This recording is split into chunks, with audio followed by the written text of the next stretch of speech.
The first order of business is to approve the agenda, and I wanted to just let everyone know Rick Turner's here, and I'd like to suggest that we insert him in as early as possible so that he won't have to sit through the whole meeting if he doesn't want to. So that would be the only suggested change I made. He'll be the, under old business, that first item, so we should be able to get to him fairly quickly. Okay, good deal. All right, good.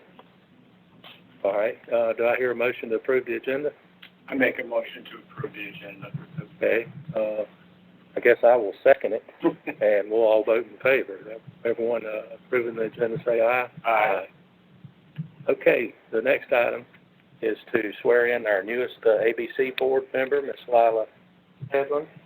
I serve on the Franklin County Chamber of Commerce Board with her husband, and she is one of our more active town commissioners. And I know you guys have all had an opportunity to see her resume, and I think she brings a lot of credentials to our group, and I'm very pleased that she can join the board.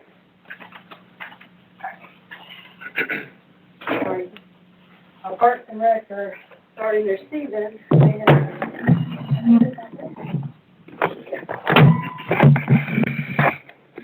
All right.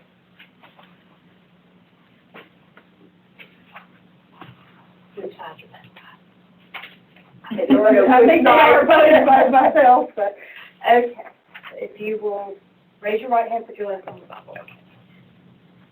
I, Lila Hedlund. I, Lila Hedlund, Do solemnly swear. do solemnly swear That I will support and maintain. that I will support and maintain The Constitution and laws. the Constitution and Of the laws United States. of the United States And the Constitution and laws. and the Constitution and Of laws North Carolina. of North Carolina, Not inconsistent therewith. not inconsistent therewith, And that I will faithfully and that I will faithfully and impartially and impartially discharge and execute discharge and execute the duties of my office the duties of my office as a board member as a board member for the town of Youngsville for the town of Youngsville ABC Board, ABC Board, according to the best of my skills, according to the best of my skills, abilities, and judgment. abilities, and judgment, So help me God. so help me God. Congratulations. Thank you. Just look here before you. Thank you. Well, it's an honor to be here, and I appreciate your I can support. get you to sign on the top line, and then I'll get that back from you.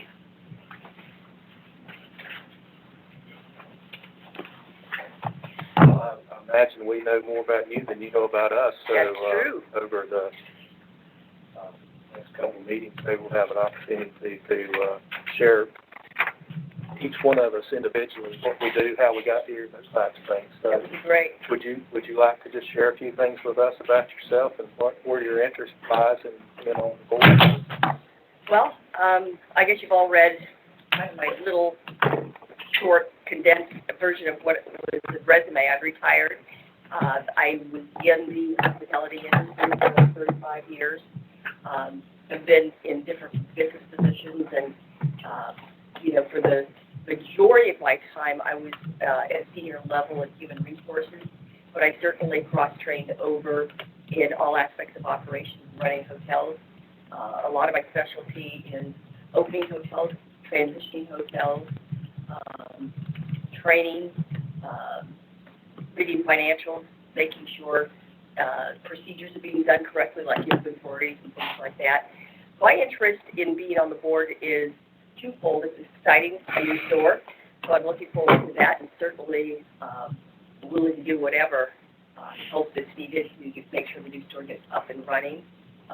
Obviously interested in the associate relations side of it, and ensuring that we have the best people possible working in the store, that we're competitive, so that we can retain associates, because obviously it's costly to hire people and turn around and have to, they walk away or we have to let them go. Certainly, it's my expertise in terms of associate issues and relations. All of the last company I worked for was Concord Hospitality. I retired from them. I actually was a consultant probably 30 years ago, and then 11 years ago was hired to come into the corporate office. So I handled all the associate complaints, investigations, the legal lawsuits, the EOC charges, so I'm very familiar with that. So if we ever have issues, I know you have a town attorney. I'm not an attorney, but if there's the things you want to run by me, I'm more than willing to chip in and help out there in any way. Sounds like she'd make a good chairman of the board. If No. the town doesn't, renew my, appointment. So thank you. Security, tell us about security, experience. Yes, so for the majority of my time in the hospitality industry, I was in charge of security. So when I worked for over 10 years in Columbus, Ohio. I was both a director as well as a regional. So I had a police detective from the Columbus Police Department who was on retainer with us. He stopped by the hotel on a daily basis, but I also had a security crew of 3-4 guys. You know, obviously in a hotel, you have to have security on the bigger events where we had 1,000, 1,500, 2,000 people in there. New Year's Eve were always exciting because it was amateur night. And so it tended to be a little rowdy at times. I had to conduct a lot of investigations because we had staff at this one particular hotel of over 200 people. And, you know, at times, and guests would say, gee, I left my Rolex watch and now it's gone. Well, you have to sit and go, wait a second, you know, can you give me a receipt? You have to investigate all. And so I learned a lot about security from this, from the police detective, and then with Concord Hospitality, I didn't have security at the corporate office reporting to me, but certainly security of the over 100 hotels that we had was something of great concern, and so I was involved a lot on the hotel level basis. And then as I traveled and stayed in the hotels, obviously I was there observing their own security to make sure we were doing things correctly. Obviously, from an alcohol point of view, with our liquor licenses, I had to ensure and make sure that everybody was tips trained. That was supposed to be tips trained. I was a tips trainer for many, many years, and also to make sure we were following proper dram shop laws and proper security procedures per our corporate SOPs. Have any questions, Lila? Welcome to the board. Thank you so much. Okay, everyone, according to general statutes, 18B 201, if anyone has conflict of interest or even an appearance of any type of conflict of interest with any matter we speak of today, please say so now. Okay, not hearing any, we'll move forward to citizens' comments. Emily, you want to see if anyone has any comments to make? At this time, the only participant is Terry Johnson with the Franklin Times. If he would like to, I think he's here just to listen, but if he would like to speak, he can, and no one signed up to speak. Carrie, if you need to speak, you can hit *6. Okay, not hearing anyone Can you hear me? request. Yes, yes. I'm sorry. The only comment that I have, and I talked to Emily about this before, listening on the phone, sometimes it's difficult to know who's speaking. So if there's an ability to identify yourself before comments, or at least at some point, so I'll get familiar with the voices, I'd appreciate that a great deal. Okay, good deal. Thank you for letting us know. I'm Thank Rick Hauser. Yes. Next item on the agenda is the financial report. Yeah, so this is Bridget. I will be presenting the financial report on behalf of Jackie. And if ever, I'm assuming everyone had an opportunity to review it. There are a couple of notes that I wanted to make.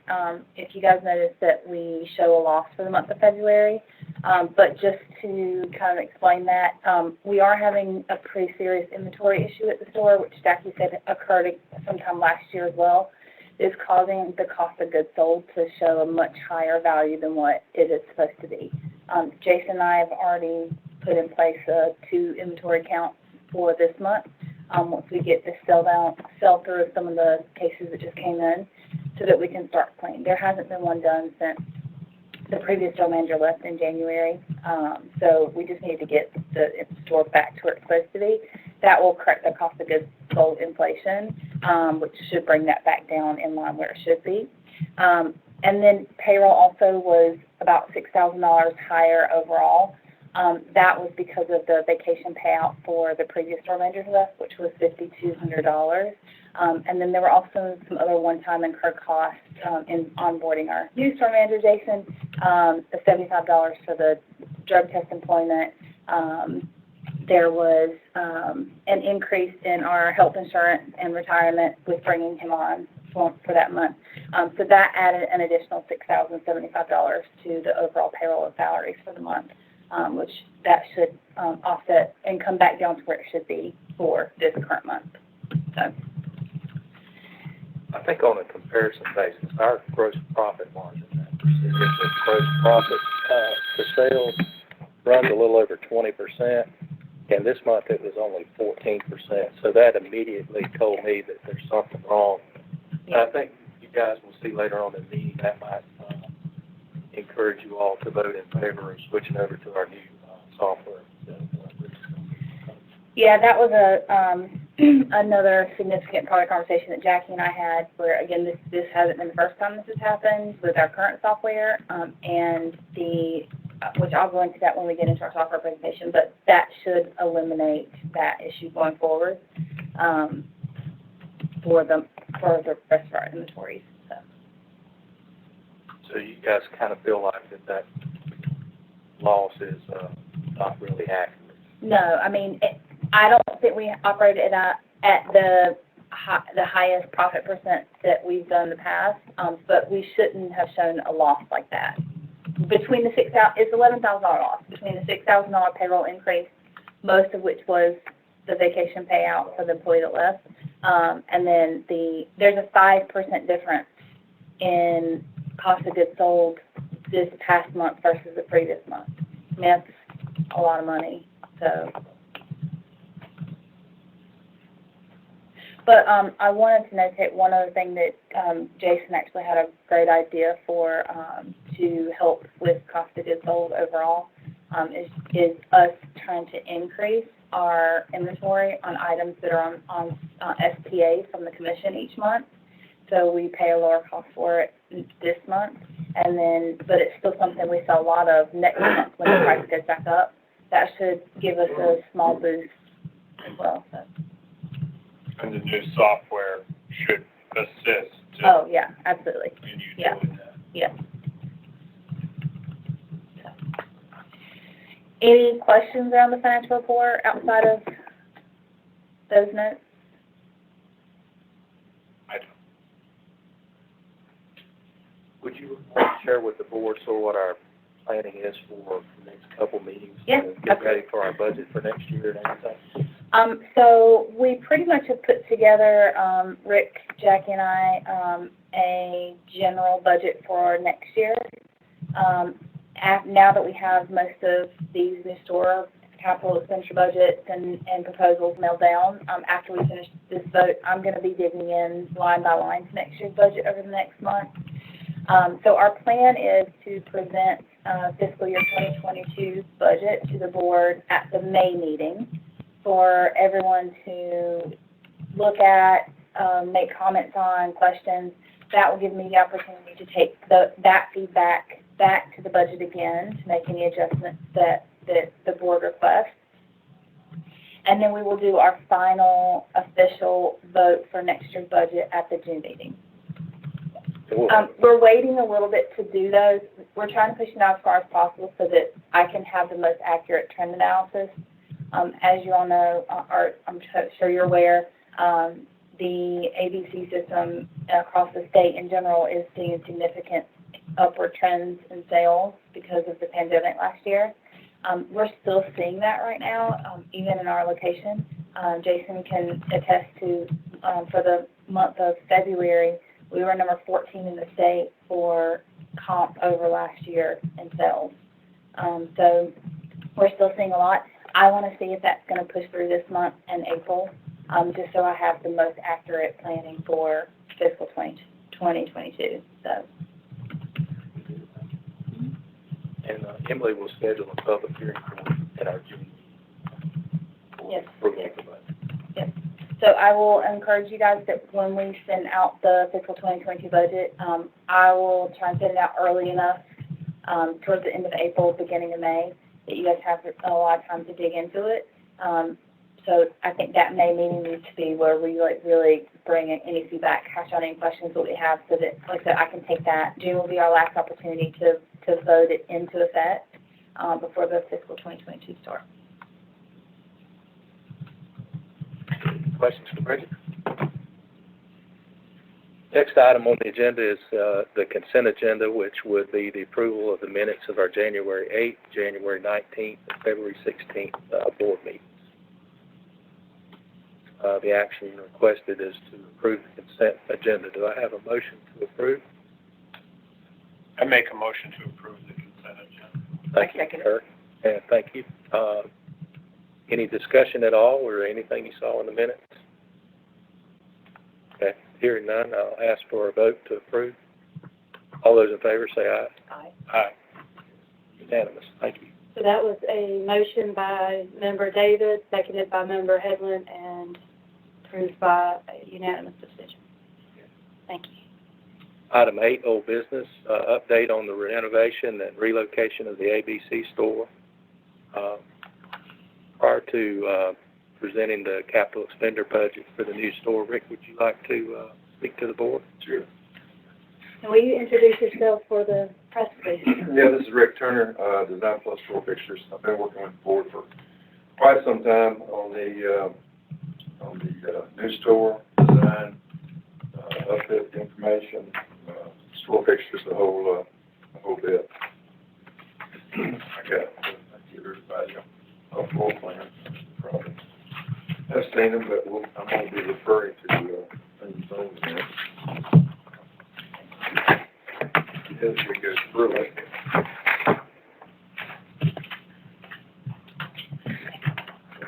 Everybody got one?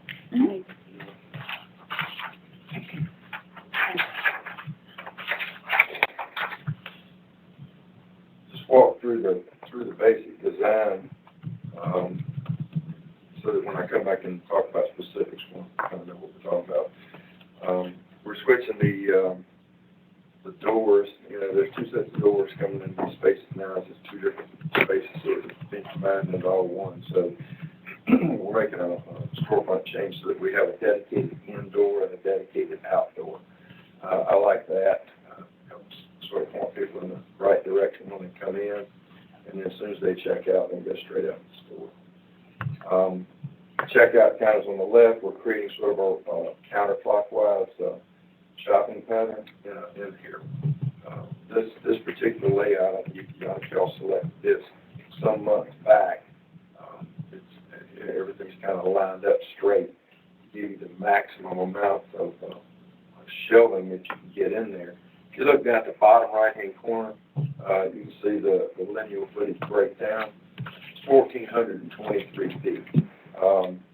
In today's North Carolina ABC stores, single store system especially, this is a good lineal footage. Okay?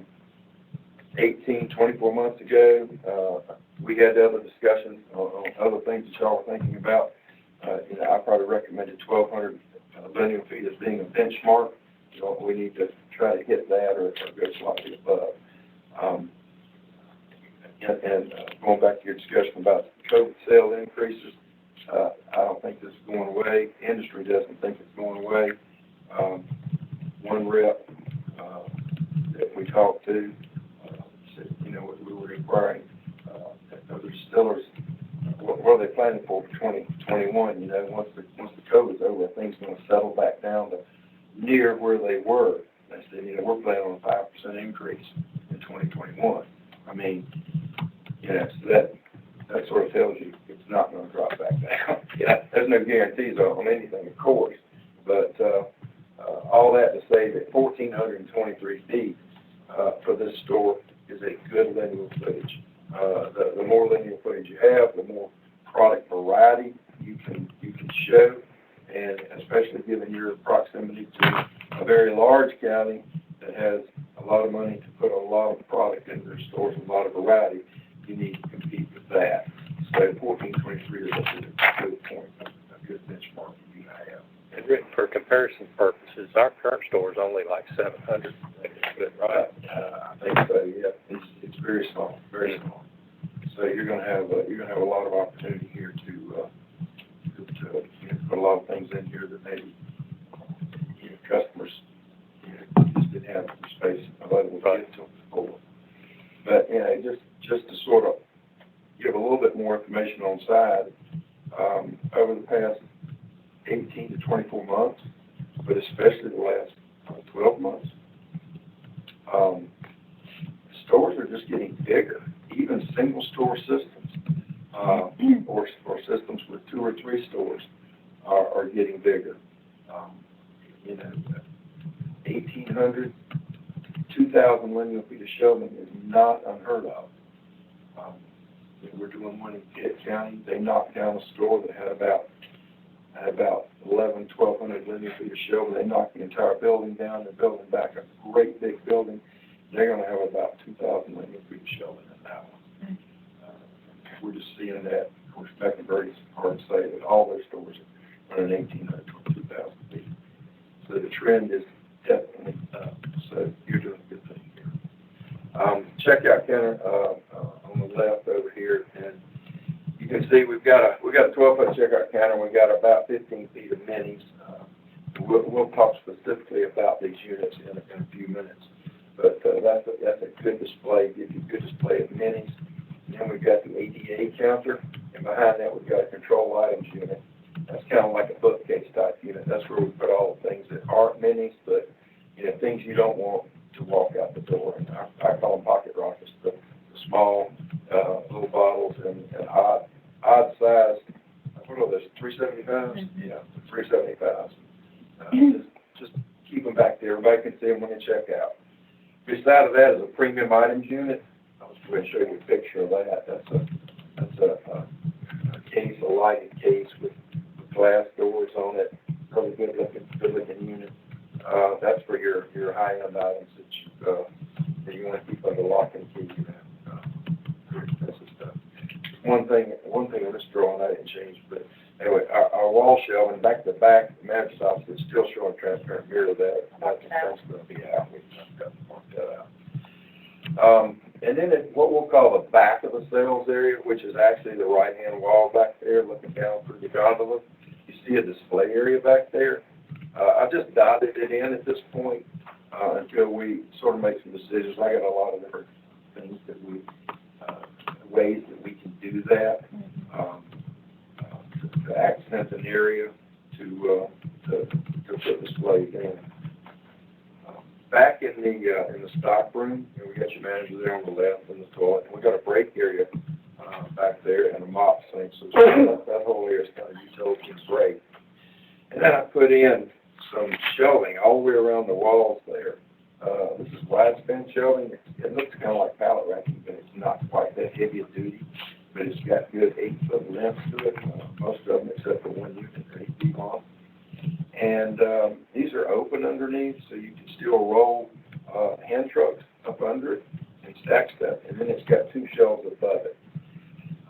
We made the decision some months ago to make the sales area bigger and make the stockroom a little smaller. My normal suggestion would be a 60-40 split, and we're about a 70-30 now. So the stockroom's a little bit small, but by using the shelving back there, we're able to take advantage of some of that upper space that would otherwise just be dead air. So we got a good layout here. I'm happy with everything here. In the back corner back here, you'll see a tastings unit. This is a unit that's its own casters, and you can have tastings in the store. The unit can be turned around, and you can use it to actually merchandise on if you want to, or you can roll it in the back and bring it out when you need it. So that's a versatile little unit there. Let me jump over to I know you had list up there a while ago. Let's go to the biggie, which is the fixtures side of things. I put this book. This is back in January. fixtures, we ran an estimate on those of about, looks like 68.3, for, everything in the store, stock room, and the whole bit. And I think I had sent you an email, a while back. There's been a significant increase in the cost of metal shelving. Just as an explanation, the shelving manufacturer goes back to about 2006 when steel prices started getting volatile. They instituted what's called a steel surcharge. In other words, if an item costs $100, or let's say you got a whole bunch of items, your whole list of shelving units comes to $10,000. They would tack a steel surcharge on there of 3% or 4% or whatever, and they would adjust that every 90 days because steel was going up, and they couldn't reprint price lists every 90 days or adjust their pricing. So it was all related to steel surcharge. We've seen that go up, and we've seen it go down. Back when the Olympics were in Beijing, when was it? Whatever, 12, I think it was 12 or something like that. There was so much steel, China was using so much steel to build stadiums and all that stuff, that it made steel prices go crazy worldwide. And the steel surcharge got up to 49.9%. I mean, that's just crazy. Well, it came down, right after the Olympics, it started coming down. And anyway, they readjusted their baseline price, but as of last quarter, the steel surcharge was 4.4%. This quarter, first quarter of 2021, the steel charge was 10.9. Now, normally I would get a notification about, for the upcoming quarter, I'd get a notification in February, like February 26th or something. It says steel surcharge for the second quarter of 2021 is going to be this much. Well, they sent out kind of a panic email back in January, like at the end of January, saying any orders shipped after April 1st, steel surcharge is going to be 39.9%. I mean, it took almost a 30% jump that quick. Plus, they're concerned about even having steel. There's one shelving manufacturer out there. It's a small manufacturer, but they can't even hardly get steel. So it's not only price, it's availability. All that to say that this price is going to have to change some. I think I had given you a figure of $5,000 or $6,000. It's going to be more. I have no control over this, obviously. It is what it is. But once we pick all our colors and everything, then I can get your final list to you. And there's some things we can do maybe to affect some of that cost as well. And I'll get into that with you.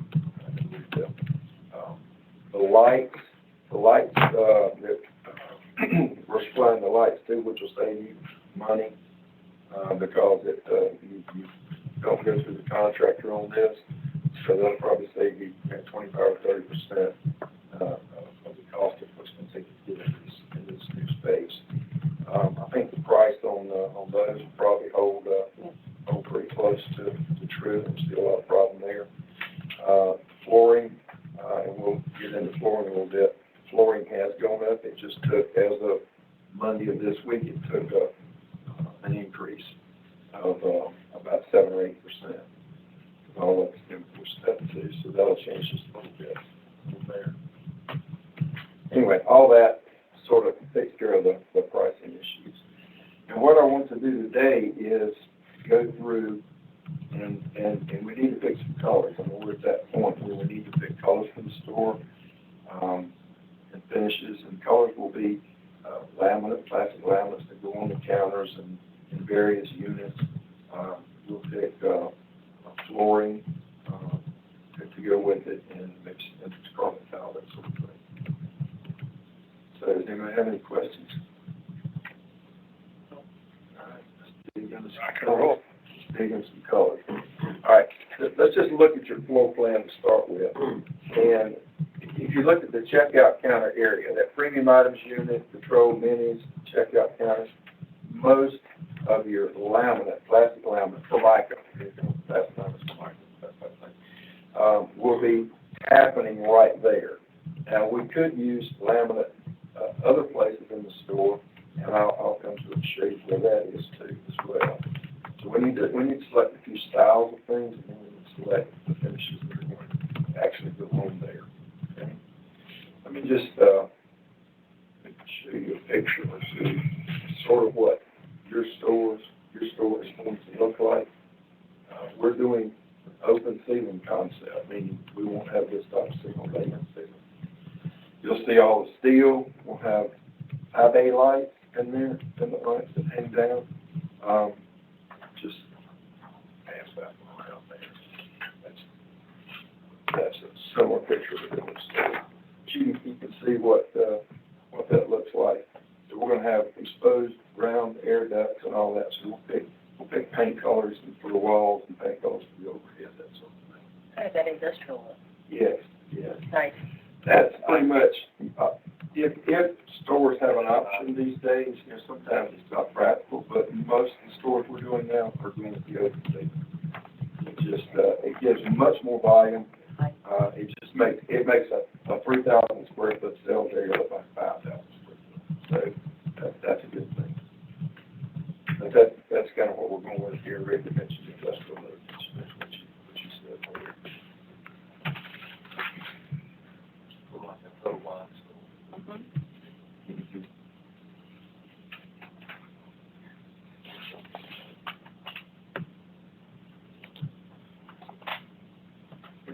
Just run that, pass that one around there. I should have more. That one I could pass around. That's just a checkout counter area, and what we've got is a service counter, the mini vaults behind it. If you see the premium items unit there, and to the left of that, you see the control items unit. We've got a great display of product up there. And we are on a platform for your checkout counter, just like that one is. So the main body will be up 6 inches, so you can see out over the store better. And then we've got the ADA counter at floor level. That's the cabinetry that you've got drawn in the plan, Mason. Yes, sir.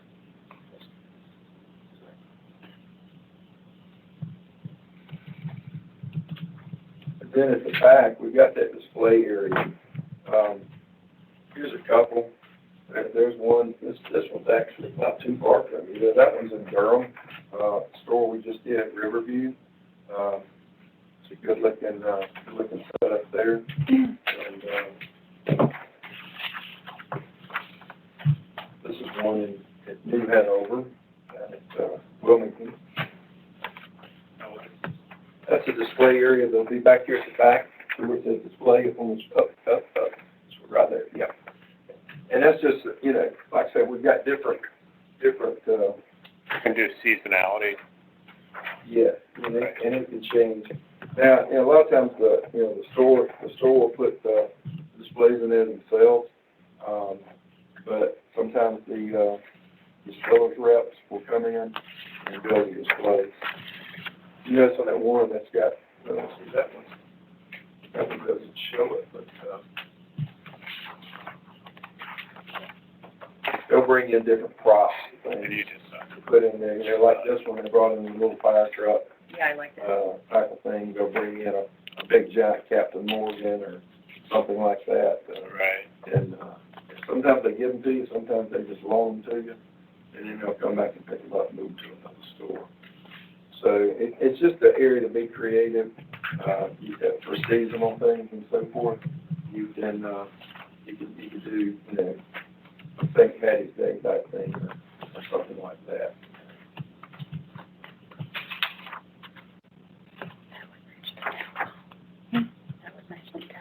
For the, You have to have doors with the premium items.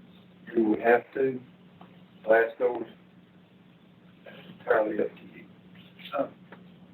It's your store, so we can do whatever you want to. We typically do that. If you got a $1,400 bottle left in there, I don't know if you want somebody just come up and maybe fumbling and dropping it. it is locked. We put it right up there near the checkout counter so that somebody says, I'd like to do that. It's right there so that you can get to it and show it to them easily. I think most stores do have them locked up. They do, yeah.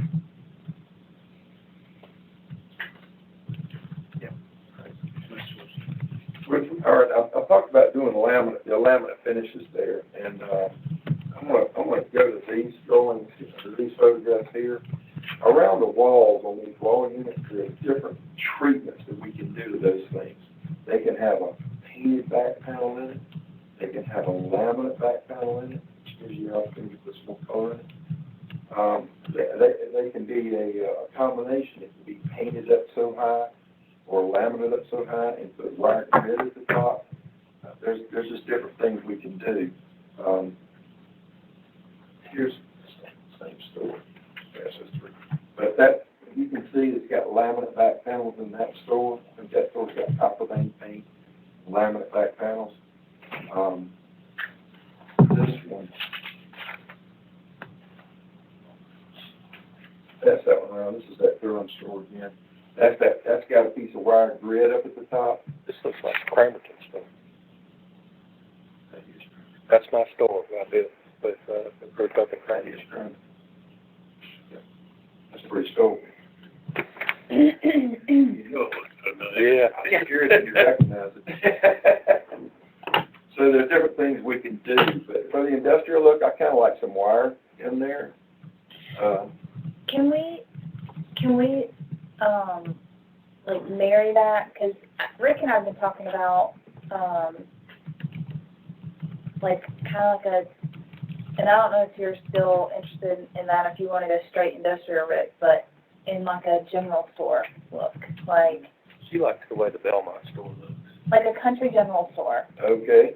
And I was Unfortunately, I don't have any pictures of that with me. Yeah, I think I have one of the Okay. cash wrap. Okay. All right. But I think just like, if I'm thinking about the town of Youngsville, Mhm.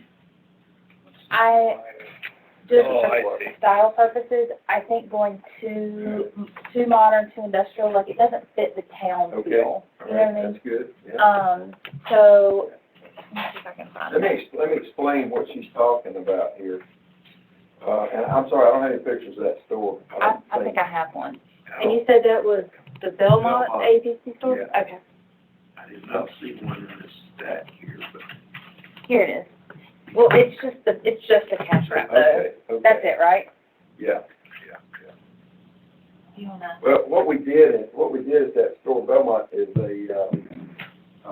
it's bedroom, it's a community that butts up to Cramerton. So, Rick's familiar with it. But that was a mill town years ago out on the Catawba River.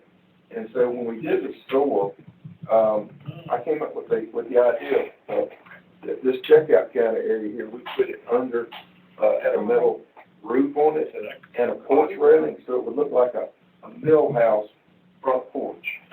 So it came off pretty nice. And, that's what we created for them. And then, let's go back to the wall units we were talking about. On the backs of the wall units, we used beadboard. It was painted beadboard. And then around the tops of the wall units, we did a crown mold. So it gave it a really custom, different kind of look. I'd never done that in a store before. We also did the same thing, they liked it in Concord. Mm-hmm. They had a downtown store, and they liked that. That's what we did there as well. And there was also some beadboard, stained beadboard in Concord on the Minis unit behind it. So we sort of repeated that theme there. Even the wall signs had little crown molding trim on them. So it was very, let's call it a more homey look. Yes. Or whatever you want to refer to it as. We could do that. It's not a big deal to do. It's not, cost-wise, it's not a huge difference to pull that off. I just think that's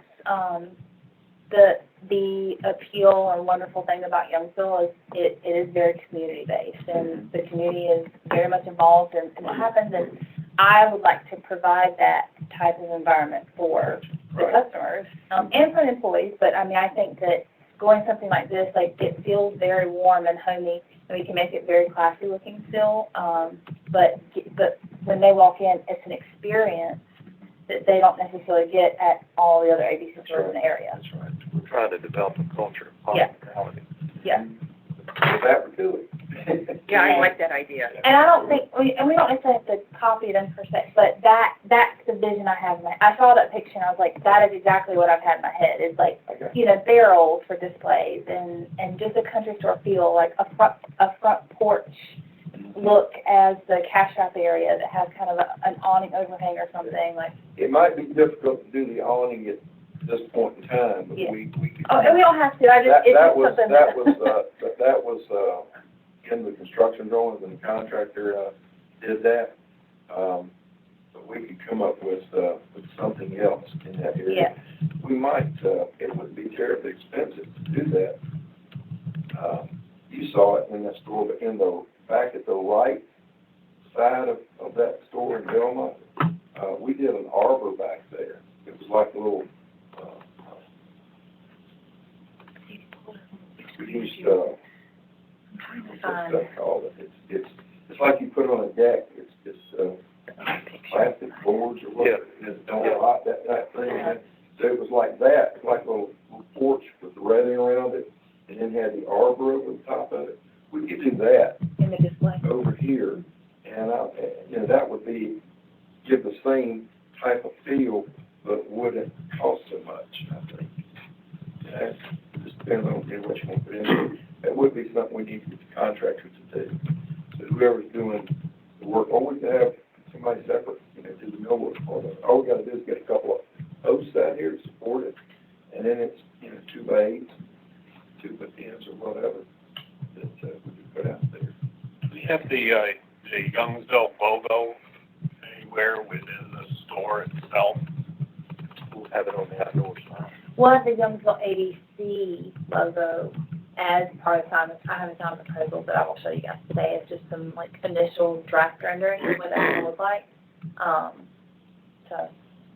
Okay. Okay. All right, so that sort of takes us in a little different direction, okay? So, How do you guys feel about that? I mean, My wife's up in Belmont, and Rick probably has pictures too, but I could ask him if we should in fact display this store and take some pictures. yeah. I've got some I can just email to you. Perfect. I've got it. I mean, are you guys okay with, and do you like the idea of going more of a kind of country, homey? Yeah, kind of I logo? think that's what we want to see in Youngsville. Yeah. Okay. I think the community would respond really well to it. They would. Right. And we got the opportunity there with when we do painted back in there, we can do whatever color we want. Doesn't have to be, any one thing in particular. We can make it real. So long as we're staying somewhat within the budget, and you're saying that, Changing the backs based on the price I gave you before, changing the backs to beadboard backs, we won't have a huge impact on that, because they're not that expensive.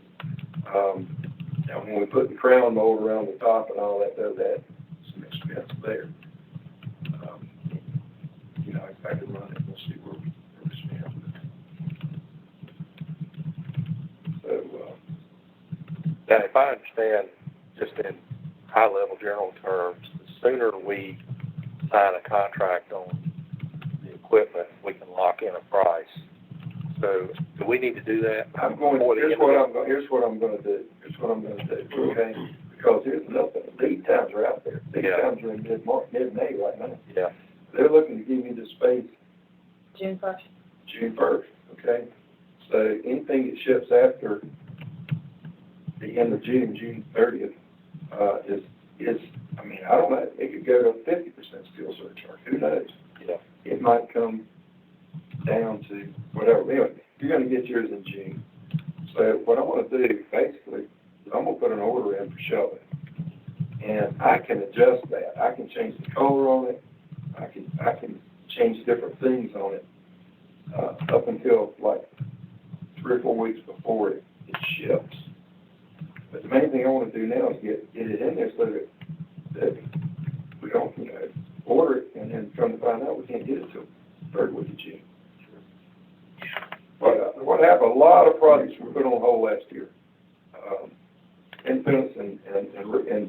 retailer, all the stuff just went dormant. I was working on 2 stores at Greensboro, and actually 3 projects for them. And, you know, got everything together for them in March and February, and 1st of April, they said they put everything on hold. Well, now, those are back on. Those are back on right now. So that's the sort of thing we're seeing all across the country. So lead times went from 3 to 4 weeks out to 8 to 10 weeks. All that said, I'm going to order your shelving. Right. To secure a spot. Right. Secure a ship date. And, we can adjust the color on it later without a problem. I'll do that. Okay, so what I wanted to do today was basically get into colors and pick flooring and laminates and things. And we could do that, but given, if we're going to go to this different kind of look, probably ought to pull it all together at one time.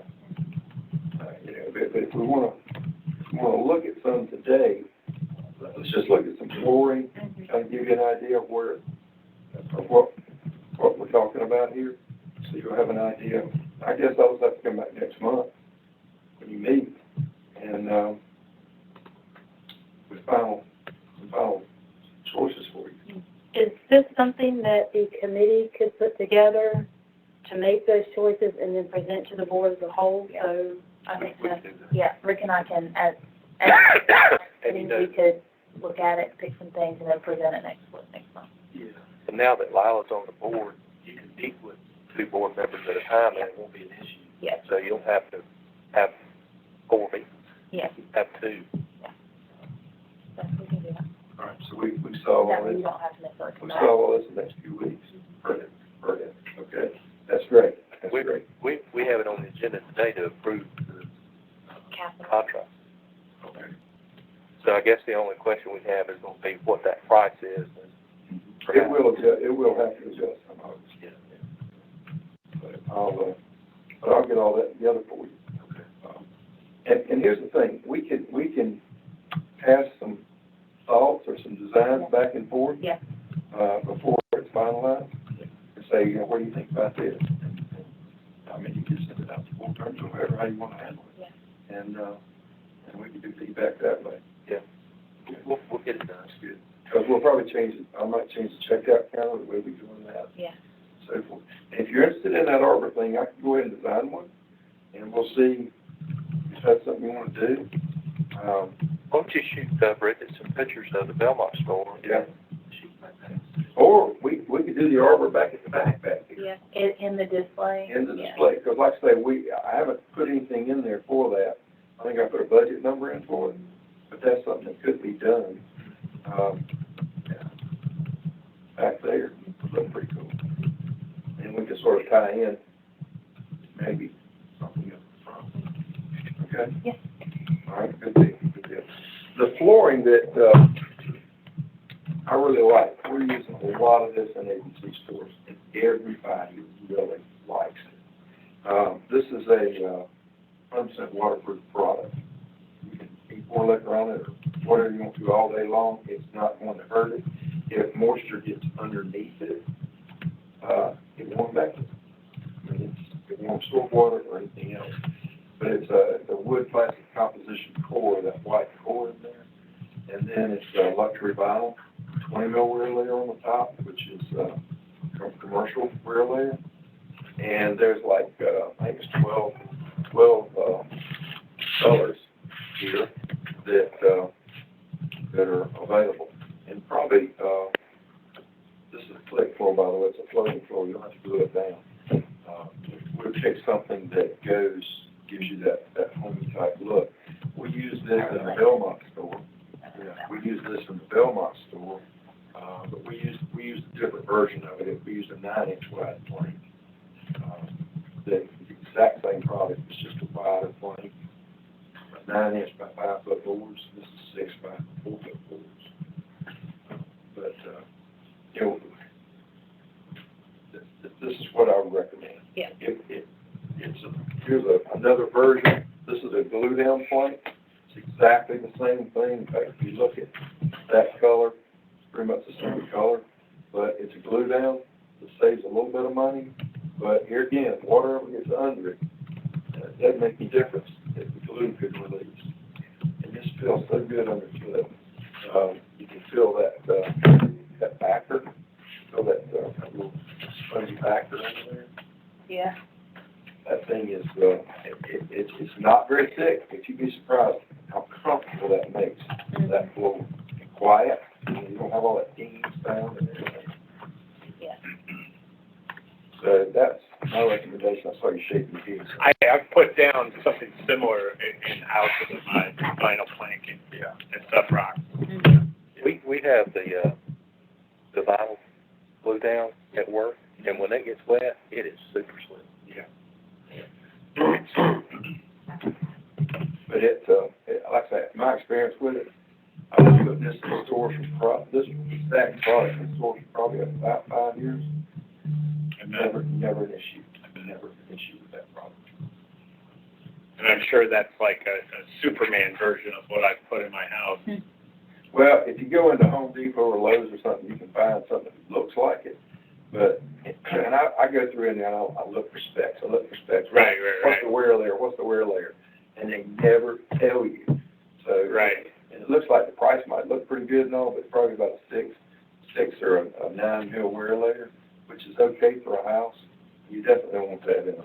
Yeah, I'm sure. Let me, just flip through this real quick. At the entrance, I didn't draw them in on the plan, but at the entrance, I like to put sort of a rectangle area in there of entrance carpet. This is a polypropylene. This will keep me from having to put mats down. It's about 20-inch squares. So it works really good to clean the feet off and everything. And then 5 or 6 years, if you want to swap it out, just peel it up with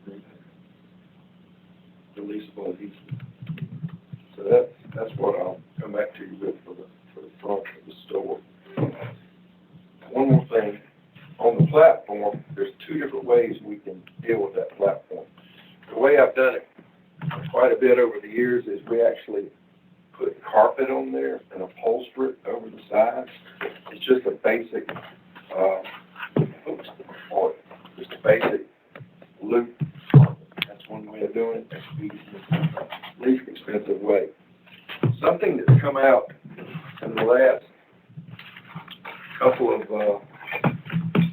back about 6 or 8 months ago, is this. This is actually a stair node. We use on the stairs, but we've got a platform. So we put this on the platform. If you notice, they make this the exact. They make it out of this floor. So that's the same thing. Okay. And it locks together upside down. It locks together. That gives you a really long-wearing surface on top of your platform, and we turn this vertically, so the platform edge is showing like this, and then this goes on the top. Costs a little more money. These things, I'm kind of proud of them, but we're doing this in practically all of them now versus the carpet. So that wasn't budgeted in here, but I think Would you still put carpet behind the registers? No. Okay. All that would be, luxury vinyl would be on the whole top. Okay. It'd be the same as the floor. So I would recommend going that route. Like I say, that previously wasn't available. It's ironic because we're doing a store in Pitt County, and we went over and looked at and he said, I'd like to have luxury vinyl up there. I said, well, we don't have an edge. It has to have an aluminum edge or something on there. And he said, well, I still want luxury vinyl on my platform. So I came back and the office the next morning, and salesman had been in the day before and dropped off, and they're making this. So that was perfect timing. Yeah. So I can give you a price both ways. Yeah. If you want to. This is going to look good for a very, very long time. The carpet will sure wear. In 4 or 5 years, it's going to be replaced. That'd be easier, clean too. That's what I would recommend. All right, I got all these colors down here, but I'm not even gonna get into them, so Okay. we'll just come back on that. Well, I think what you've done is you've given us a feel of what the store could look like Yeah. on the inside, and that'd be helpful when Good. we leave it up to Bridget to pick out some of the colors. We got different end displays, gondola end displays, that we use. I was looking at the wire for the industrial look, wire grid type, kind of like that. But, you're probably looking at more something like that. Yeah. That, custom type of gondola end display. They have that up at the Franklinton store, don't they? They do. Yeah. Yes, they do. They do. I'm gonna read these extra values off. Okay. Of those. Yep. Although, we're not gonna be doing a lot of that. That's what it is. Anybody got any questions on any of it? Now, you'll be providing the signage for the That's different correct. types of That's liquors, correct, yeah. correct? There'll be signage around the walls at each category location, as well as, signs on the gondolas.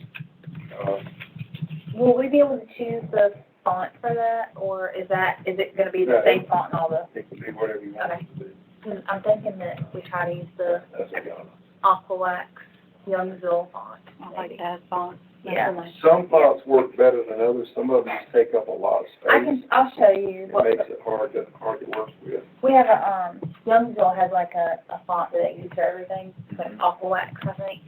I'll send it to you, you can let me know if you think it'll work. For the application you're talking about, rather than just having straight panels like that, I'm sorry, I didn't mean about that. We actually do the little small crown molds on this Yeah, one as yeah, well. So it yeah. ties it all together. Yeah. Pretty good. All right.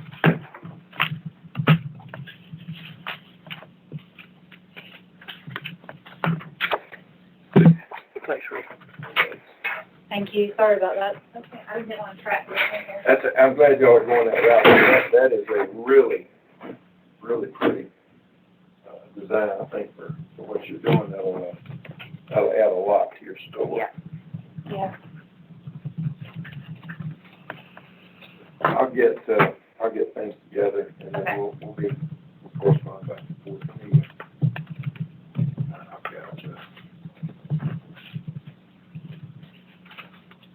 I've got, I'll just use the regular email. Okay, yeah.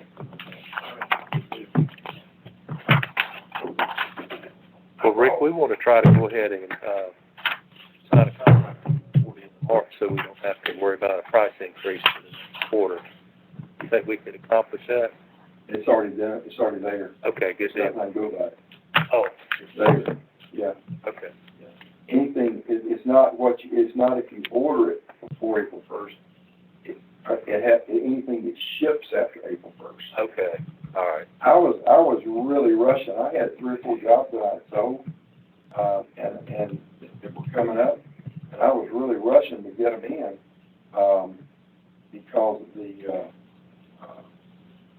price increase was one thing, but they sent out an email about extended delivery times. So I was really ordering these things, getting them in, and then 3 or 4 days later, we got the thing about the price increase. Well, a lot of people were doing the same thing I was doing.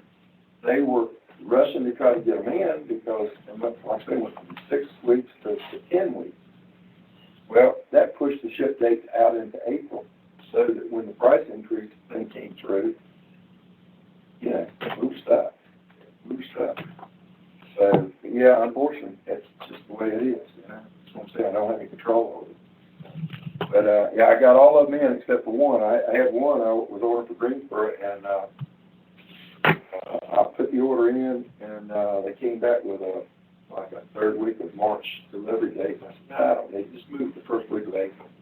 And I moved it, and the next day, the price increase hit. I tried to pull it back into March and could not do it. We can avoid any more price increases. Yeah. If we hurry in. Yeah, well, you're gonna be in the time frame anyway. You're gonna be in June, So as long as if something should happen and you should extend over into July, getting the space ready, we'll get it delivered and put it in the stockroom or something to make sure we've got it in there. So, but it's all based on ship dates, not on order dates, all based on ship dates. Okay. That's what happens. I'll move here and I'll just get it out of here. Try not to disturb. I'm going to close the door to make your life easier. I'll take it out a little bit. Okay. Good to meet you. Nice to meet you as well. All right. Thanks, Rick. Good to Thank meet you. you. All right. Thanks.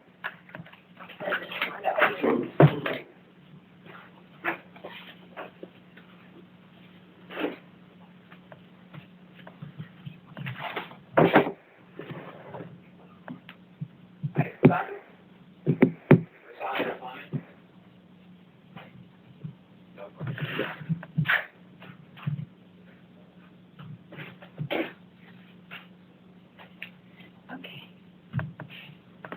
Close the door once you grab the mask, yeah. All right, you ready for the Yes, go right capital ahead. budget? Okay. So that makes the next official item, presentation of the capital expenditure budget, which I Be careful, Rick. Bye, Rick, thank you. Thanks, Rick.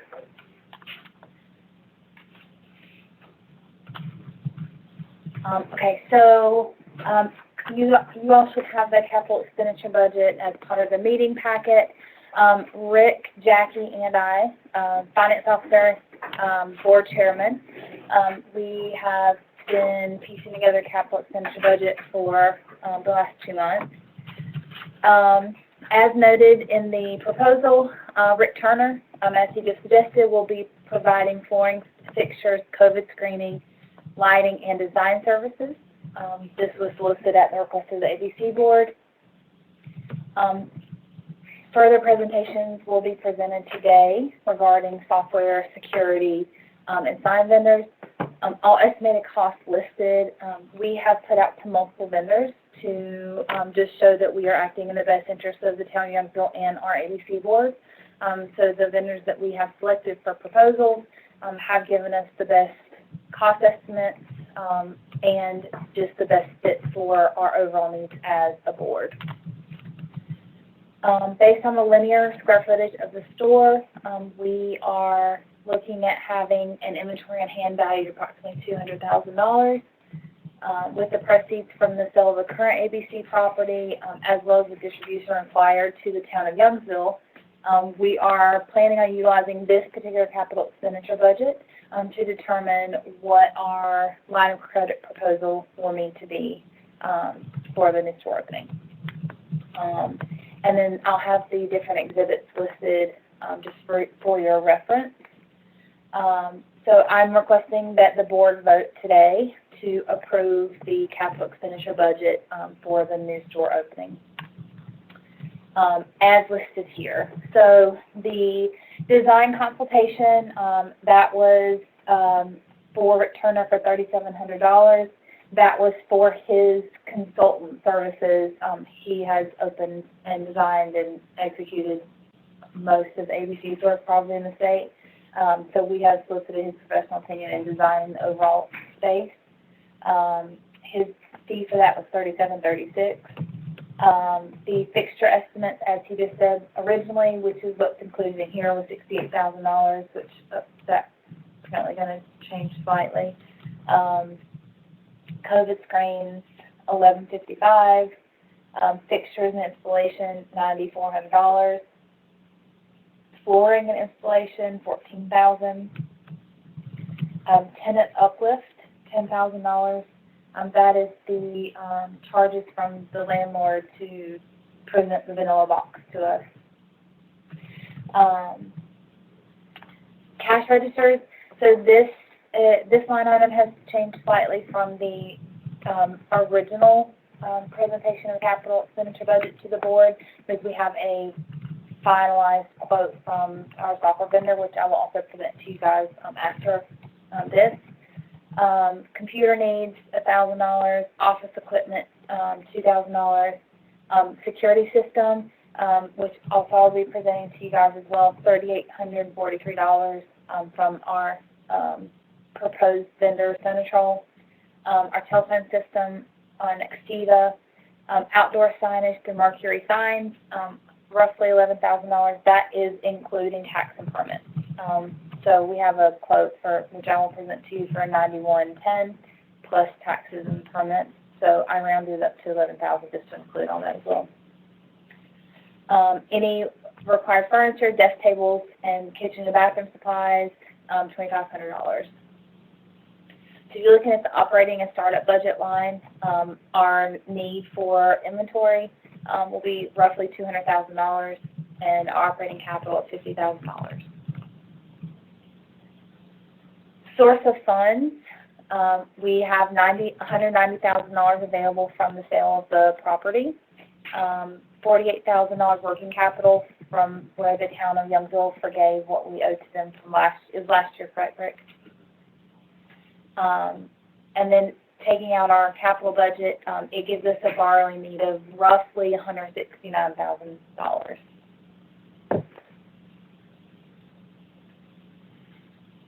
And in the different exhibits, I just included the fixture estimates, flooring, and lighting estimates that Rick Turner provided to us, since that's been provided from previous meetings. I will have proposals for the vendors for the software security for you guys after this vote is completed. But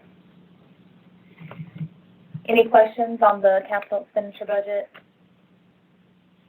Well, we don't really have a contingency item in there for any type of cost overrun. You'll scroll back up there to that spreadsheet. Part of that $3,700, we've already paid Rick for some of that. Did you guys hear probably about a 10% increase surcharge? So if you look at that on just the fixture estimate alone, that's probably another $7,000 or $8,000 that figure there could change. So the only suggestion I'd have, maybe just put a $10,000 contingency on that capital budget. So that'd be $167 down at the bottom. And I think you said the computer, the $1,000 for the computer, you may or may not need to buy that, depending on the vendor that we choose for the POS system. And, you know, Rick may provide some type of a working surface in the manager's office, so we may not have to spend that $2,500 on the desk tables and chairs. But, you know, I think if we just add $10,000 to that, Bridget, we should be in good shape. Yeah, and I think that, you know, as I spoke with you on Friday, you know, I think it gives us room for the, I didn't think about this kind of stuff, like the Sound system. You know, as Britt Turner was just presenting, I just realized I didn't put anything in the budget for carts and baskets. And I know that's something small, but it will be something that we need to order that, you know, could cost a couple $100. So I think it gives us a little bit of wiggle room for I didn't think about that kind of stuff that we may need to add in.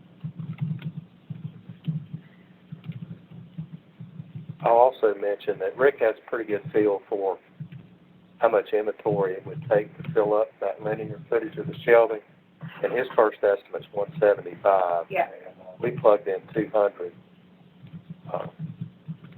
so that store, when you walk into it, you can say, I don't need to drive all the way to Wake Forest now. They've got everything I want. That's what I want people to think when they walk in. Yes. And, you know, Jason is working very hard right now. I mean, he is like a hawk on the warehouse, so that every time something lands at the warehouse, he is putting in, like, add-on orders for it, because I think one of the things that is going to be very important if we're going to put all this time and effort and money into opening this store is there can't be a single hole on the shelf anywhere. And we need to have the best selection with the best possible product, all the stuff that you can't get anywhere else, or that the warehouse runs out of between now and then. So we are starting to order some of that stuff and procure some of those things now, so that when we do our grand opening announcement, we can truthfully say we have stuff you can't get anywhere else right now. So So yeah, so I can add that, I have a note in, I'll add that $10,000 line in for the budget. And then what we can do is, depending on, what we do or do not need to use with our last budget amendment that I do for the end of the year, that'll be very close to store opening. We will know exactly what we will and will not have used by that point. Then I can submit that last budget amendment to either, not include that if we don't use it, or to include whatever portion of it that we Yeah. can use. Good deal. So it's as close to as accurate as possible. It's important to note everything we're going to be spending money on that is related to opening the store, the fixtures, the flooring, the lighting and all. We have money in the bank to pay for all that. So I just want to be sure we point that out. Yeah. The only help I feel like we're going to need is just that temporary, seasonal type borrowing need for inventory. That's why we thought we may have a borrowing need there to cover that.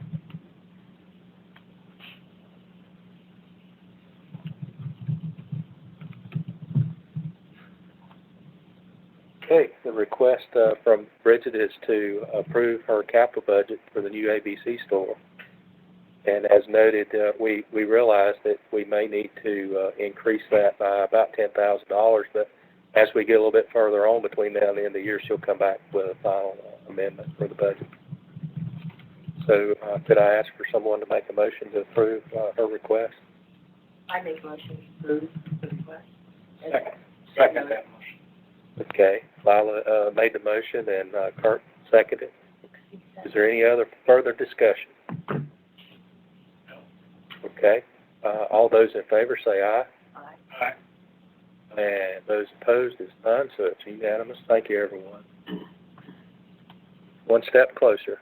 Yay. New business. Bridget, you're on there next for request for proposal for financing. Okay. Let me get RFP.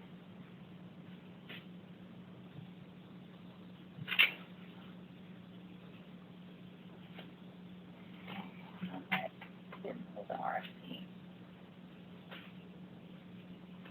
Can I have this thing pulled?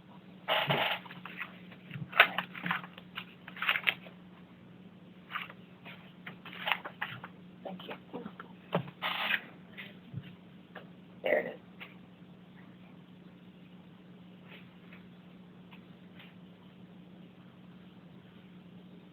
Here. Sorry about that.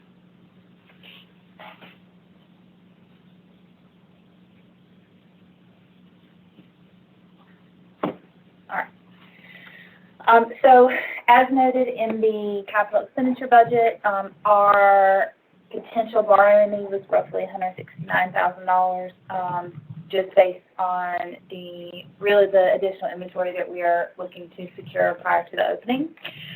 So Rick, the chairman, Jackie, our finance officer, and myself serving as budget officer for the ABC system have put together a request for proposal to send out to several banks, just trying to secure a $200,000 line of credit revolving account to give us the additional funds that we may need for the new store opening project.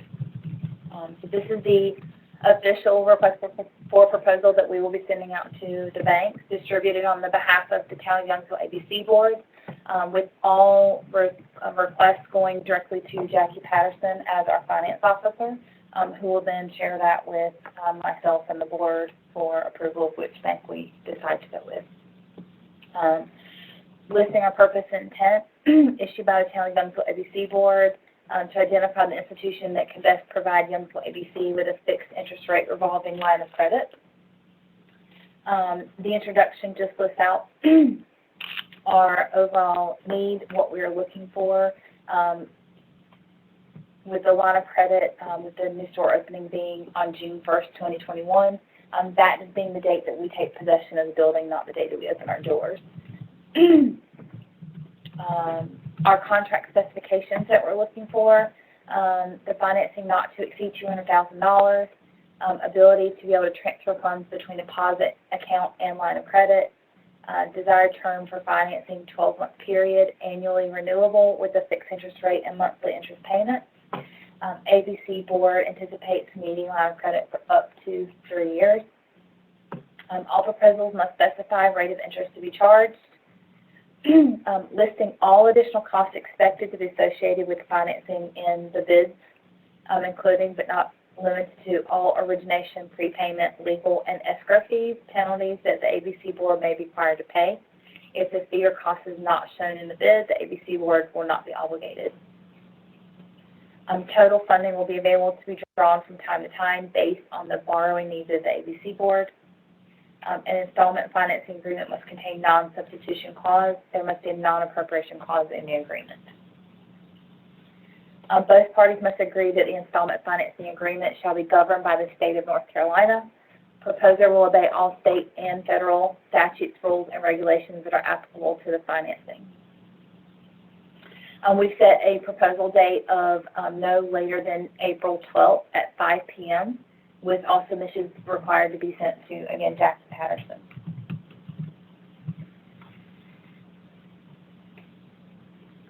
Okay, the request here is to authorize the general manager to send out those requests for proposals.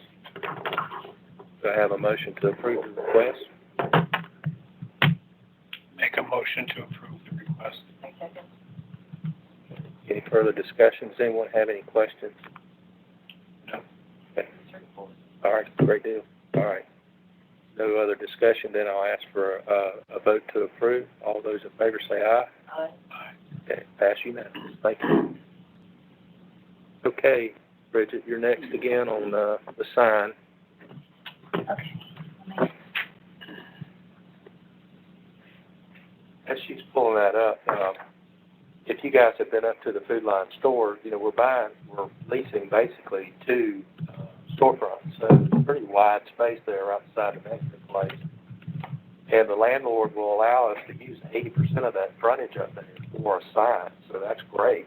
And then, you know, we got to comply with the town sign ordinance too, so I think Bridget's going to maximize how big a sign we can put there. So that's sort of how we get here. And so that is something that is kind of a new revelation since our last discussion, Rick. With the sign proposal, I'll get to the picture for you. These are two different kind of looks that we have requested. This is our actual storefront, the two different open spots that we're providing into one space for us. These are the two different proposals that we had as being a stacked sign or just being a straight across. One issue that we are running into right now is that the Town of Youngsville ordinance is 32 square feet for a sign. Both of these signs are almost double that. If we were going to, which is going to make that sign tiny on our two storefront space. So, I mean, we can apply for request of variance, I believe, is what Erin was saying. But I know that she said they usually don't get approved. The town council would have to approve it. So we're going to have to send this to them and see exactly what we can do. This is the rendering of the sign idea proposal that the vendor has for us. I like the sign overall. I think it's just the size that we're going to have to end up playing with right now. So the request today is really to vote on execution of contract. I think if we can come to an agreement on the design of the sign, then, you know, the size of it isn't something that we would necessarily need to come back to vote again. And in fact, if we do end up having to shrink it, it should lower the cost of it. Well, if we do have to shrink it, it might be better to eliminate the Youngsville logo out to the side, because we'll have that on the entrance Unfortunate, door. but I agree. Yeah. We'll have that logo on the entrance to the doorway. I mean, if we take liquor store off, it should give us one or the other. We take off one end of it, that it's either Youngsville ABC or it's ABC Liquor Store. That should give us the square footage that we need for the sign, so. Well, we've got plenty of time. Why don't we explore that a little bit further? Perhaps maybe table this particular Yes, item until next month. okay, You think you'd have enough information by next month? yeah, because Would we that can, still give you enough lead time with the vendor? yeah, Okay. okay. So then, Yeah, I'd like to see what it looks, if we're within the boundaries of 32, if we get rid of the Youngsville portion of it. You see how that, ABC and liquor is splitting the dividing wall between the two storefronts? mhm. I wonder if you could apply for 2 permits, one for one store on the left and one for the store. I will ask. I thought about I think the original, I think that was so Erin, our planning zoning manager for Youngsville, she actually had a conversation with the sign company for us. Okay. And just because they speak each other's language, and I think that is what, the sign owner was originally proposing was, well, why don't we get more than 32 square feet since we're technically taking 2 storefronts? But I guess the way the ordinance is worded is we will be 1 store, Right. by the time it's all said and done, so we still just get 32 square feet. And the other signs in the center, that exceed that are basically grandfathered in because they were put in place prior to the ordinance being. Sure. Because Food Lion sign is giant, so. Okay. Okay, Everybody in agreement to just table that issue until next Yeah. week? Okay. And we'll need a motion to table.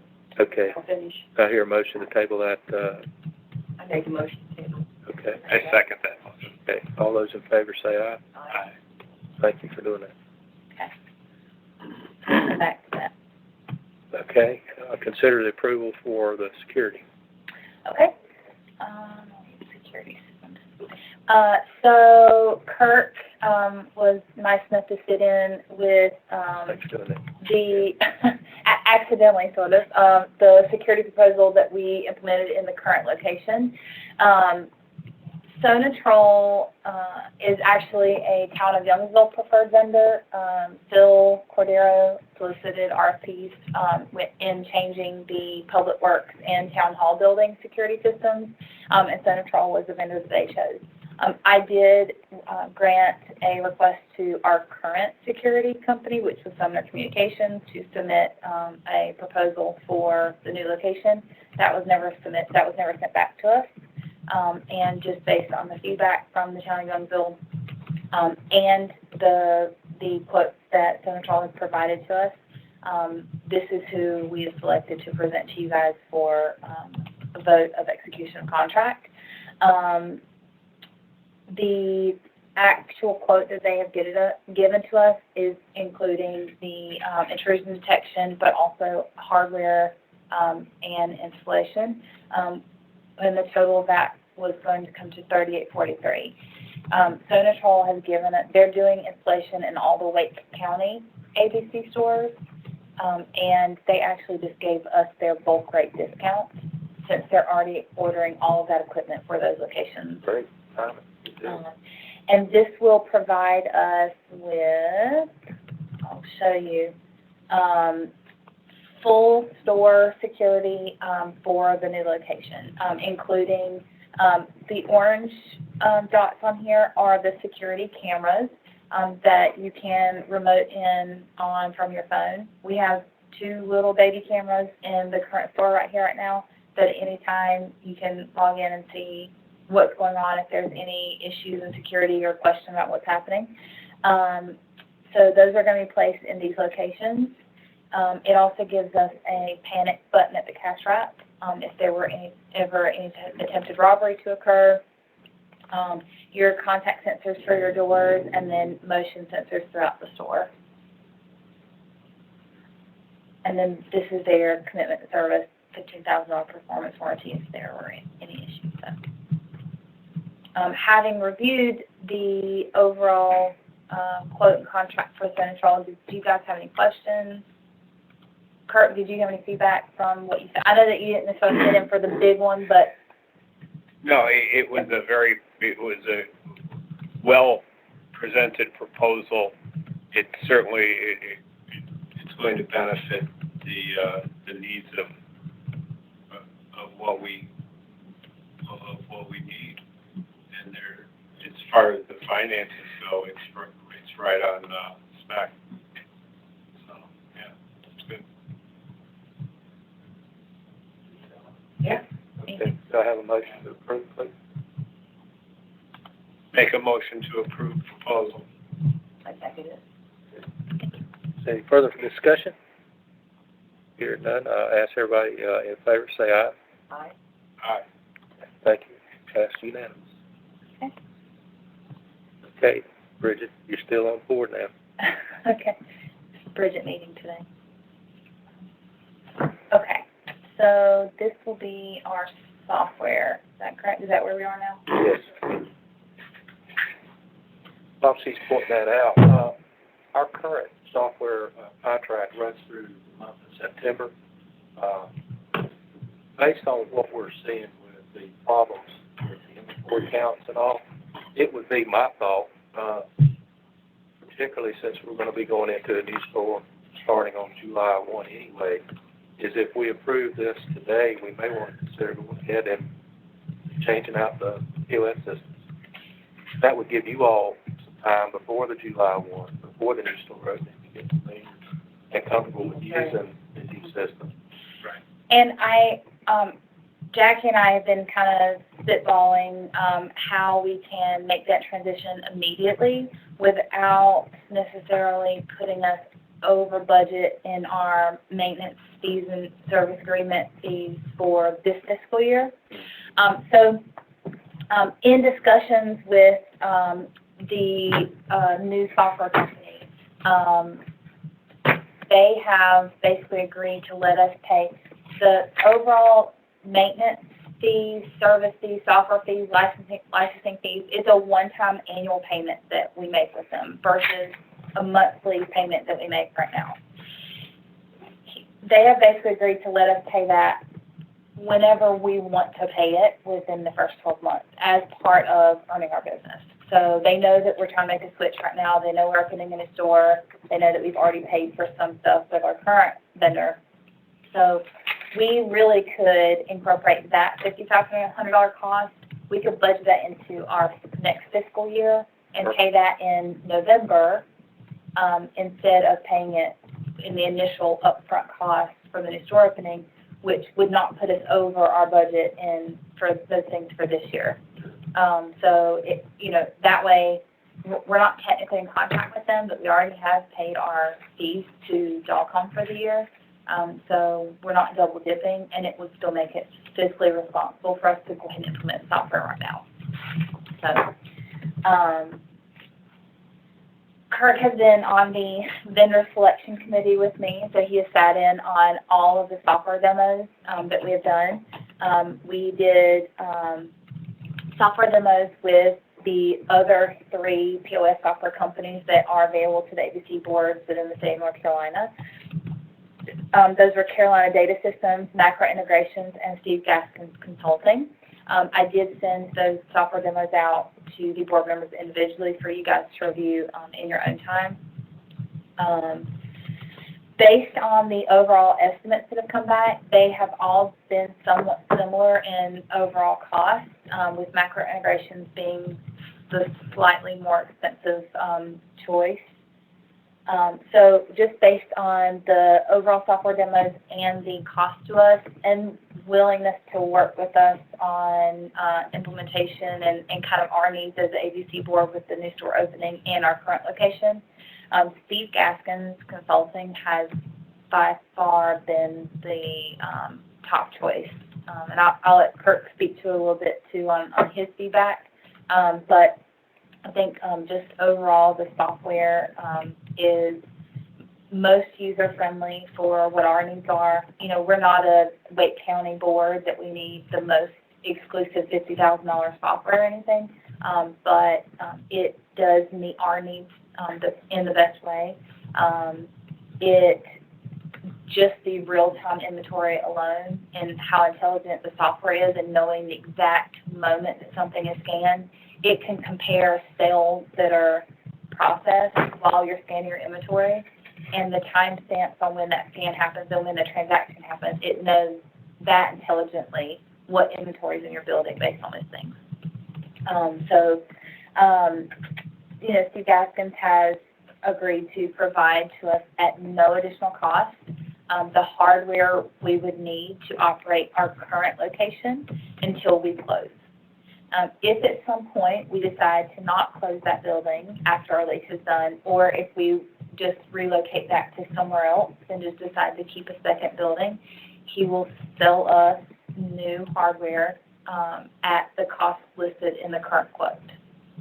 So basically right now we're getting 2 stores worth of equipment and software for the price of one, just to kind of accommodate our needs.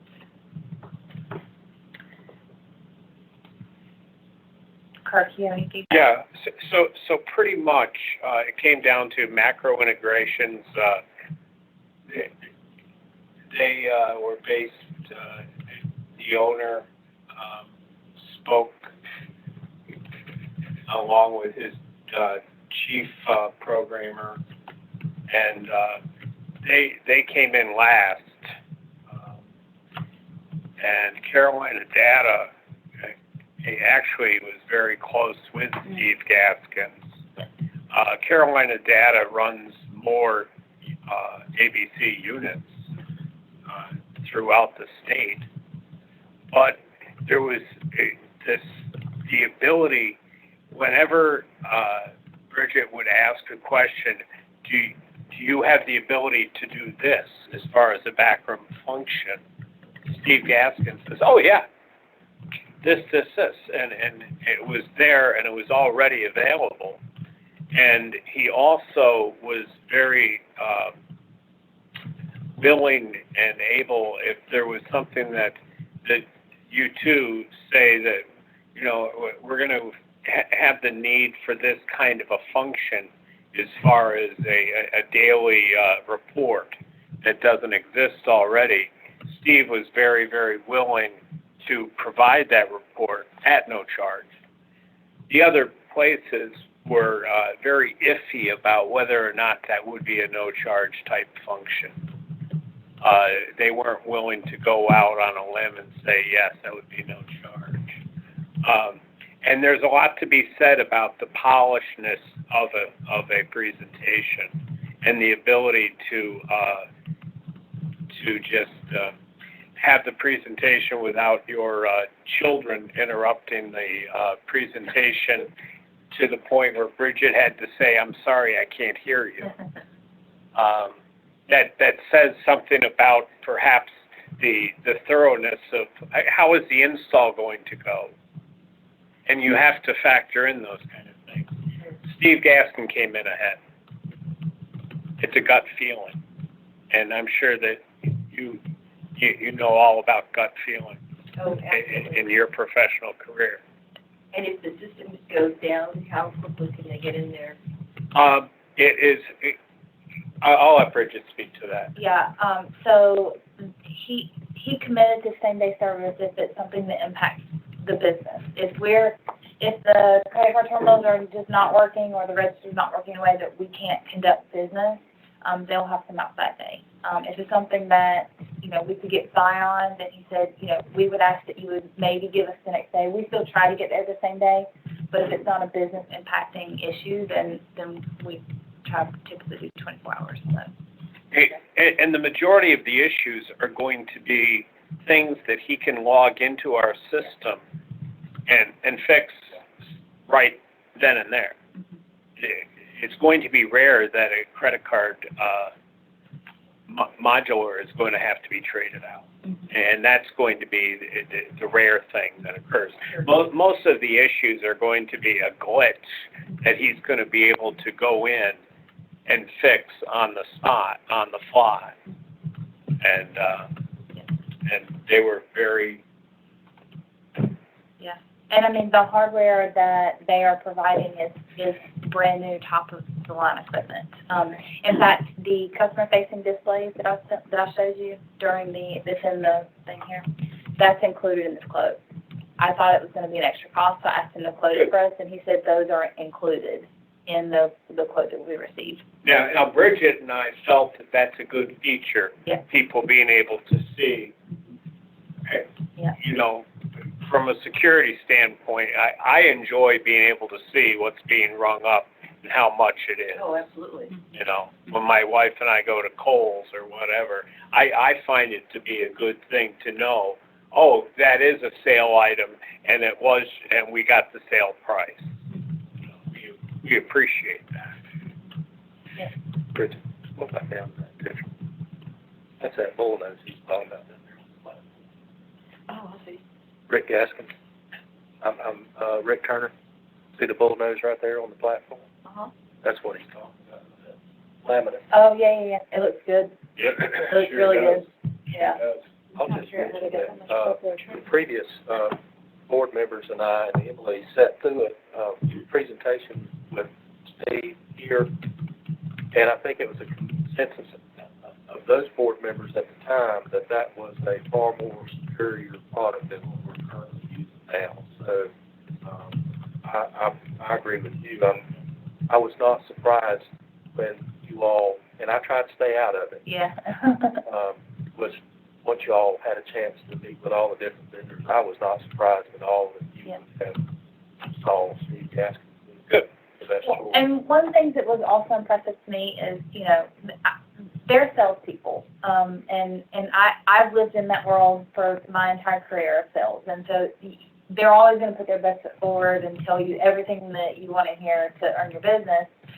Steve has been very straightforward and very transparent in his responses about things. I sent him a full additional email with lots of detailed questions.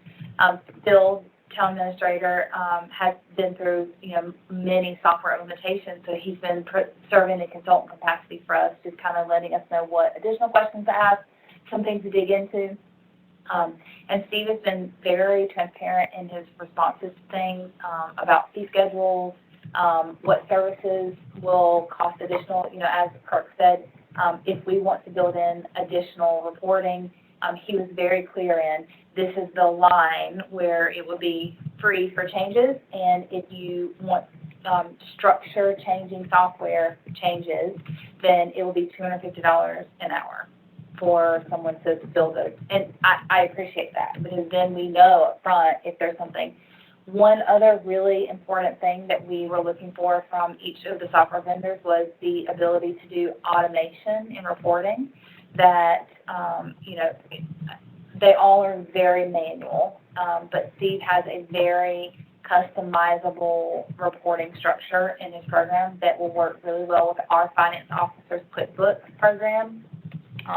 But also for myself as the system general manager, for me to be able to dig into profitability and sales reporting. The thing that I really enjoyed about Steve Gaskins' program is you can make it as complex or as simple as you choose. And some of the other programs, Macro Integrations was very complex without the ability to be simple. And I think Dalcom, the company we currently use now, is simple without the ability to be complex. And Steve Gaskins really gives us the ability to choose how well and how much we want to use as a system, whether it be a single store or multiple stores. When and if we make the decision to continue with 2 stores in the future, it has the complexity to be able to show 2 different stores' inventories, which that was another request that we had. We can transfer between stores. So I think it gives us the ability to have growth as a system without having to reinvest another large investment in a different software company. And that has been my feedback to all of them up front is, we're going to really dig into you a lot through this process because I am looking to find our forever vendor and not just our right now to get us open vendor, but I want to know who's going to serve our needs for the long term. And I truly believe that Steve Gaskins Consulting is going to be that for us. Well, I certainly want the community you and, Kirk for the amount of time and effort y'all done to do the due diligence work with all these various vendors. I think looking back on our vote to, bring in Dalcom, we didn't have that same level of, research. So one of the things what I remember when Steve did his presentation here was Jackie pointing out how much time she was able to save and not having to do a lot of these manual reports that was taken. So Yeah. that's really good. And even right now, you know, with me being new to the ABC system and really wanting to help increase profitability and find out where our inefficiencies are, it's very time consuming to get the information that I need to be able to do that. Whereas with Steve Gaskins, it's a click and a filter, and it's very easy, so.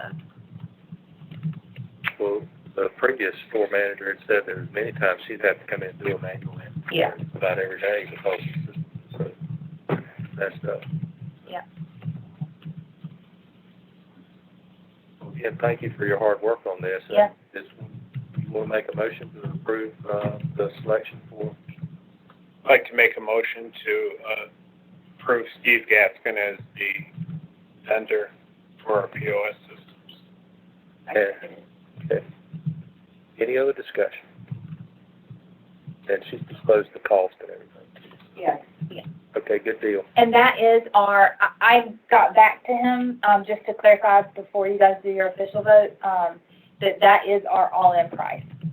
The only cost not listed in this quote is the annual maintenance fees and licensing fees and all that, which again, like I said, I think it would be in our best interest to opt to pay that in our next fiscal year when we can budget that in for the year. And that will cover us for our annual agreement for next year, basically. All right. So with no other discussion, all those in favor say aye. Aye. Aye. Pass unanimous. Thank you. I would like to ask, so since we do have that option to, you know, pay those maintenance agreements later, and we are looking to go ahead and implement this immediately, Steve has given us the option to, if we choose, to pay half at implementation of the loaner equipment in our current store and half at our new store opening, or we can choose to pay everything else right now. So I wanted to see what do we want to do? Do we want to do half now or half when the new store opens? I think it would probably be better to pay half now. Yeah. And then when the other equipment is actually installed, Yeah. we have to pay them then. But let's try to pay them before the end of June, so it will be within this fiscal year Yeah. budget. Oh, yeah.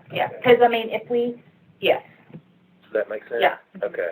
Yes. All right, good I question. got it. Okay, perfect. All right, last item, Bridget, is on the budget amendment, which you've already covered. We need any more discussion on that? That 157 is the list of all those items that you talked about earlier with fixtures. And we know that, Rick Turner's probably going to be at 10% higher, so we'll likely come back between now and the store open date for an additional budget amendment on that. But if I could get someone to make a motion, please, then, for this budget amendment for our capital expenditures of 157,348. We're getting a 10,000. Yes. Okay, we'll do that. You will So do I need have to- change that amendment then. We had talked about doing it when you had firmer numbers. Do So- more amendment. The requested action is approve a budget amendment as presented, so what you'll need to do is approve Approve it. budget amendment 2021-4, in the amount of 167,348 for capital outlay. Okay, if you guys want to go ahead and change it now, that's fine. We won't have to change it later. Can we do that, Emily? Yeah, let me, in the amount of 167,348 for capital outlay. So, Good deal. motion requested is approve budget amendment 2021-4 in the amount of $167,348 for capital outlay. Perfect. And I'll send the new and, yeah, visible document out. Yep, yeah. And you made that motion, correct? No, Lila. Lila, Lila did. made the motion for that amount, 167,348, okay. And I second that motion. Okay. Any last minute discussion at all? All right, thank you for clarifying all that. All those in favor say aye. Aye. Aye. Okay, it passed unanimous, thank you. Ladies and gentlemen, my wife's out of town, and I've got to make an 11 o'clock appointment, so, I want to just go through the reports of other business and all. I don't observe any issues with the COVID, situation. I think you guys are handling it perfectly. I don't have really any other comments other than just tell you how much I appreciate having Bridget on board, and I wanted to welcome you. I know she's got a lot of confidence in you. She's given me some good reports, so I'm looking for great things. So please reach out to, you work for her, you don't work for us. We won't come in there and tell you what to do. The board has one employee, and that's her. Everything that you need to know, she's going to tell you. All right. Do you have anything you want to say? No. Thank you for all your help. Lila, I'm so happy you're here. Happy to be part of the board. Thank you for allowing me to join the board. And I look forward to meeting all the associates in the future, in the near future. And welcome. Rich, do you have anything else you want to talk about? No, I just wanted to give Jason a minute during my time to just talk Good deal. about a couple things that he's doing. Good. I know you're trying to wrap it up, so. No, that's fine. Okay. Yeah, I think, we are, we're making some good changes at the store where we're, I guess you could say changing the culture, where we're focusing on, how to maximize sales, profit, whether it's how we're setting up the store, what products we're carrying in the store, what makes the most money. Like, I'm excited that this part has increased versus this Yeah. part, because this is where you make money. I would say 80% of your SKUs, you don't put more than a case in the store, every couple of weeks. You can just sit on the shelf instead of sitting in the back. But we are implementing policies that are going to be beneficial. When the new store opens, because there's going to be a lot more moving parts, more employees probably. And just, yeah, we're excited about the future. That's all I have. Emily, do you have anything? I have nothing, thank you. Thank you for the minutes. You did a great job on it. You're welcome. All right, is there a need to go into closed session today? I don't. I have none. Okay. All right. So that concludes everything other than just someone making a motion to adjourn. Your motion to adjourn? Make a motion to adjourn. All right. All those in favor say aye. Aye. All right. Thanks, everyone.